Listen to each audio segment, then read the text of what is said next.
What's up, everybody, man? That's Chris from That's Square Sports. Just over here analyzing. If you haven't checked out my last video, please go check it out. It was about the Arizona Cardinals. As projected, I think I got them going 10-7. It's 17 games this year. Next up, the team that I'm actually looking at next would be the good old Atlanta Falcons. Woo! I actually live in the Atlanta area, so I have a little bit of so what I'm looking for here, respect for the Falcons. I've always respected the Falcons, believe it or not. Even when Vic was playing for them, I thought that the Falcons, were always a pretty cool team. They were very relatable, all across the United States. So I didn't think anything bad of Atlanta like that. But I'm pretty sure you didn't care to hear about my story with the Falcons. You came to see how they're going to do during the season, right? So as I get ready to let the schedule load up, I am looking, and so preseason they pretty much lost every game. But it was preseason, so it is what it is. However, the first game where Kyle Pitts touched the field, once again, as a person on the outside looking in, I think that Atlanta should have drafted a quarterback, but then again, they also ended up getting probably a hybrid player, someone that I'm gonna be very honest with you. It's Kyle Pitts. He was a freak of nature at the University of Florida. So I could see why they did what they did.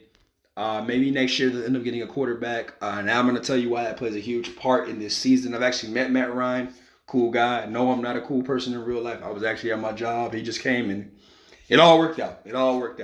So anyways, week one, they're going against the Eagles. The Eagles front seven versus the Falcons offensive line.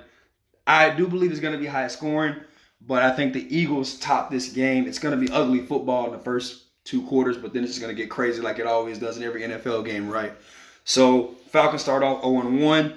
Tampa Bay. 0-2. They get back on track. They beat the Giants, making them 1-2.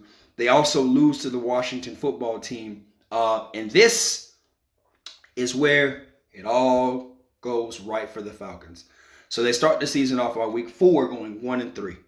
They end up beating the Jets in a blowout. They have a bye week. Then they turn around and they actually surprise the Dolphins at Miami. Then they go into Panther. They have the Panthers come home to the Falcons and they beat the Panthers, thus now splitting it, making it 3-3. Make their season 3-3. By week 9, they're playing New Orleans. Of course, this is always a tough game for them. This is a big rivalry game for them. They actually beat New Orleans at New Orleans. Winston probably throws about 8 picks in this game. So thus making the Atlanta Falcons go 4-3 right now by week 10. They play the Cowboys. I think the Cowboys get their revenge after last year embarrassing them with that huge comeback. The Cowboys actually won. Yeah, they won that game against Atlanta last year. That huge comeback. Atlanta actually wins this game at Dallas. So thus making them now 5-4. No, 5-3 actually. I'm sorry, 5-3. This game is a trap game, right? The Patriots versus the Falcons. Only for the simple fact of the matter is because they're 5-4, and I think that the Patriots will probably get the ball rolling again. I think they beat Atlanta, but they have a hard time with Kyle Pitts because Kyle Pitts comes into his own pretty much in these next 3 games. I see that. They don't have any linebackers in the next 3 teams. So they lose to the Patriots, making them go 5-5. They end up beating the Jaguars. They end up beating the Bucks.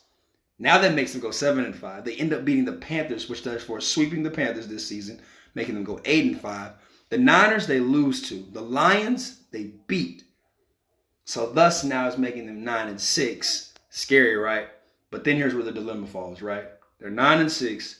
They lose to the Bills, and they lose to the Saints at Atlanta, thus making them split the season, now being it 9-8, and they do not get in the playoffs.